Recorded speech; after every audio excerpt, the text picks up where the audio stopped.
Okay, Thursday night we're learning the din of Mezuzah, and we said you have to put it on the right side going into the room. We discussed how do you define the right side going into the room and so on.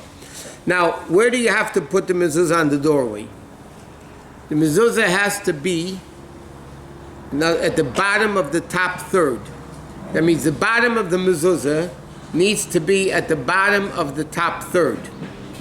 Now that's really lower than you really think it is. Okay? It shouldn't be lower than the bottom of the top third. It shouldn't be lower, it shouldn't be higher. No. If this is the doorpost, okay, so you have to measure how big the doorway is. So let's say, for argument's sake, it's 6 feet, which is not, but it's more. Let's say it's 6 feet. So you have to, the bottom of the mezuzah has to be by 4 feet from the top. From the bottom, 2 feet from the top. That's the bottom of the top third. If you put it higher, it's good, as long as it's at least 3.5 inches from the top. If you put it all the way up to the top, it's no good. You have to take it down and put it up again with the bracha. You have to put it up again with the bracha. If you put it below the top third, let's say you put it midway on the thing, so then the halacha is, like it says here, no, if it's the matter, you have to put it on without a bracha. So in other words, if it's midway, you have to take, the mezuzah is not good. You have to take it off, but you don't make a bracha when you put it back on. If it's all the way up, then you have to make a new bracha when you take it down, when you fix it. Which means like this, a lot of times, parents want their kids to kiss the mezuzah before they go to bed. Yes. So in the kids' room, they'll put the mezuzah very low, that the kids should be able to kiss it. The problem is, the purpose of a mezuzah is not to kiss. The purpose of a mezuzah is to have a kosher mezuzah. Even if the kids can't to kiss it or touch it, it really doesn't matter. The mezuzah has to be in the right place. Now, what happens, you have this a lot in our area, what happens if you have a very tall ceiling? A very large doorway, let's say it's 15... That's a problem, no? Huh? Let's say it's 15 feet high. Now, if you put it at the bottom of the top third, it's going to be 10 feet from the ground. So what do you do then? Do you put it like the bottom of the top third, which is 10 feet or 5 feet from the top, a third, or do you put it shoulder length? Most opinions say you still put it at the bottom of the top third. You still put it at the bottom of the top third. There are opinions that say, no, if it's very tall, the Taz holds, then you can put it the shoulder length of an average height person. But our meaning is that we still put it at the bottom of the top third. Now, a lot of times, a lot of times, if you have an archery, this you have a lot, and sometimes the mezuzah is going to look very funny where it is, but tough luck, I mean, you got to do it right. Let's say you have an archway, okay? So you have a door that's arched. So you have the straight part of the wall, and then it starts the arch, okay? Now, the bottom of the top third goes on the straight wall. You don't count the arch. So let's say, for argument's sake, it's a 4 foot arch, 4 foot straight, yeah, and then it goes 2 feet curvy, right? Archy. So the din is, you don't go from the top, you count from the straight part of the wall. If this is the straight part of the wall, and then it arches, this is what you count the bottom of the top third.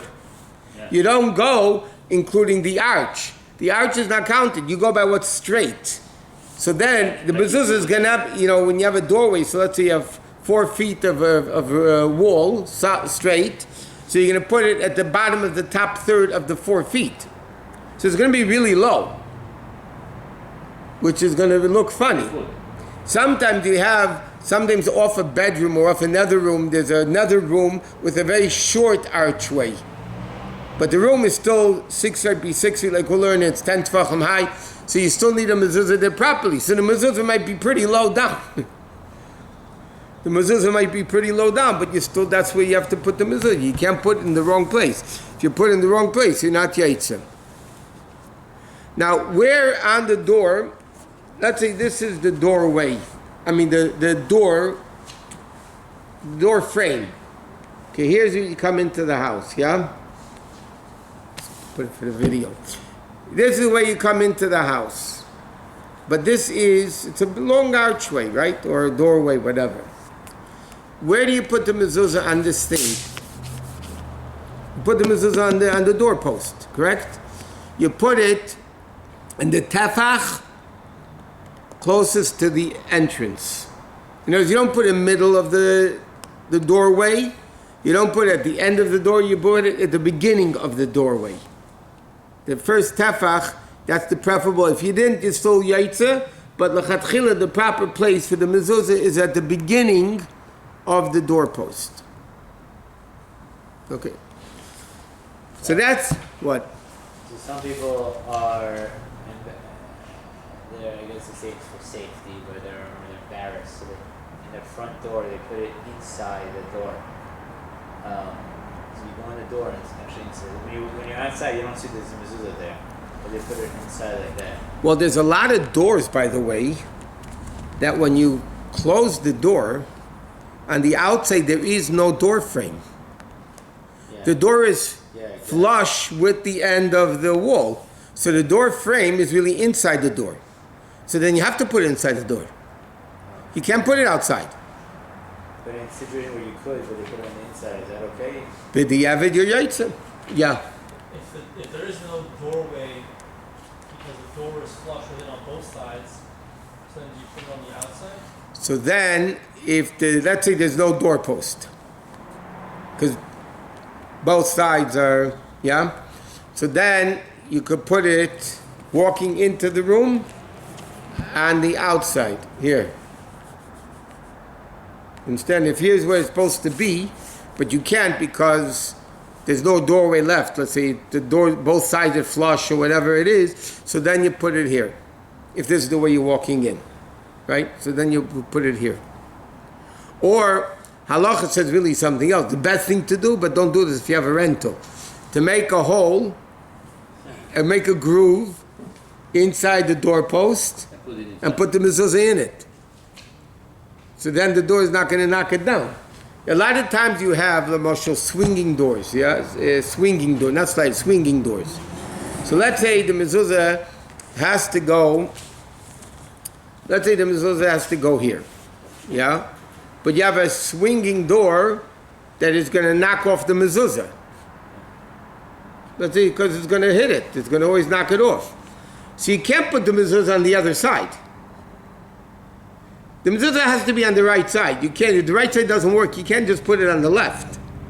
Right up intro. So then you'd have to, yeah, right. But then you'd have to put it on the side. Which way is right when you're swinging the door? Huh? Well, it depends how you walk into the house, the traffic, main room, secondary room. Sometimes the entrance to the room is a window. You go through a window, it's a door. In a caves and usually You know what? old-fashioned burial, the entrance is... Yeah, those don't need mezuzahs anyway. They don't need a mezuzah? Cemetery doesn't need a mezuzah. What doesn't it? Cemetery. Well, the offices might, because the office is not actually in the cemetery, you know what I mean? But, okay, so you have to put the mezuzah. Okay, now, what's the criteria of a room that demands a mezuzah? Oh, one more important thing about a door. If there's a door in a doorway, then you make a bracha on the mezuzah. If there's a doorway and not a door, let's say it's just an arch, well, you have just one room to the next. You don't have a door, you just have a door frame. So then the din is you have to put up a mezuzah, but you don't make a bracha on it. So now you put it up when you're putting up other mezuzahs that you make a bracha on, if you can. Put all the rooms together, you make a bracha on the first one, you don't make a bracha. If you're putting up a lot of mezuzahs at the same time, you make one bracha for all the mezuzahs. Now, even if you talked in between, it doesn't matter. But if you're not, let's say somebody moving into the house, they need 10 mezuzahs, 5 they have and 5 they're getting. So if they put up 5 with one bracha, the next day or 2 days, whenever it is, they get the other mezuzahs, then they need to make another bracha. Do they have sex to speak in between? What? Can you not speak in between it? You're allowed to speak. Yeah, well, between the bracha and knocking in the first mezuzah, you shouldn't talk. But once you put up one mezuzah, you did the mitzvah already, so then you could talk. I mean, it's preferable not to, but everybody, halachically, allowed to talk. Now, halacha in Shulchan Aruch, it says, by the way, that how do you put up a mezuzah? You nail it in. Because mezuzah has to be kaviyah, it has to be established. You can't just loose. But the poskim write, it doesn't have to be a nail. You can use glue, you can use strong tape, you can use, things that make it hold properly. Now, if somebody has a mezuzah, this is a mezuzah, and you only knocked it in on the top, not at the bottom. You only knocked one nail on top, not at the bottom. And the mezuzah is going like this, could go like this, it's not kosher. Top and bottom need to be firmly connected to the door. You can't have it hanging. Hanging mezuzah is no good. It has to, and you can't have a loose mezuzah either. It has to be properly secured to the door. What happens if you put a piece of tape right in the middle of the mezuzah and it holds it in place? It's not the top or the bottom. No, as long as it's holding well. I'm saying when you put it only in the top, so the bottom is moving, or vice versa. Yeah, if you put a mezuzah, as long as it's holding firmly, it's good. Now, what's the measurements of a room that demand a mezuzah? So according to Halachos, it's like this: 4 amis by 4 amis, which is practically speaking 6 feet by 6 feet, 10 tefachim high.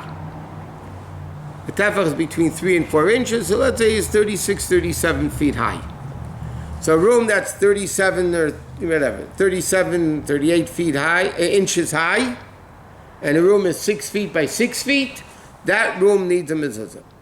If it has a door, it needs a mezuzah with a bracha. No door, it needs a mezuzah without a bracha, but it needs a mezuzah.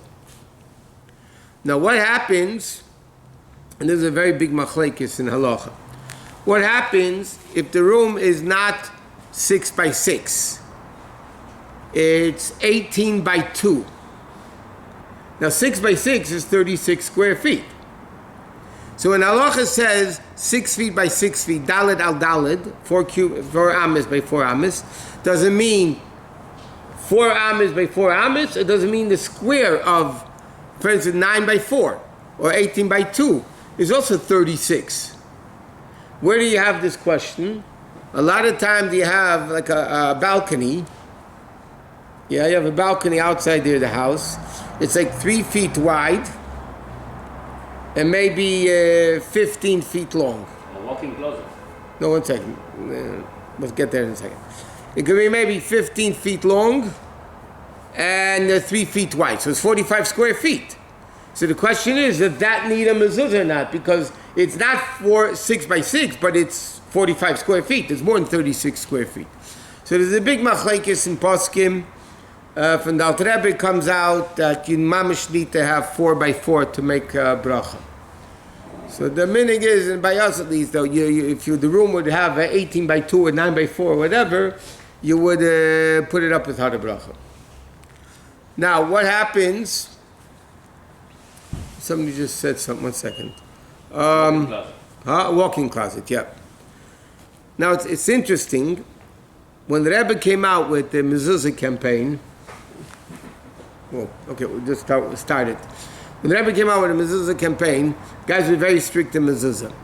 So there are opinions in halacha that say that if there's a small room off a big room, like an example, you have a bedroom, definitely 6 feet by 6 feet. But then you have a closet that's 4 feet by 4 feet. Does that room need a mezuzah or not? So there's Rabbi Kivege, there's Menam Sheikh, there's a lot of opinions that say you need a mezuzah. Why? Not because of the small room, because of the big room. So in other words, when you go from the small room to the big room, the doorway of the big room needs the mezuzah.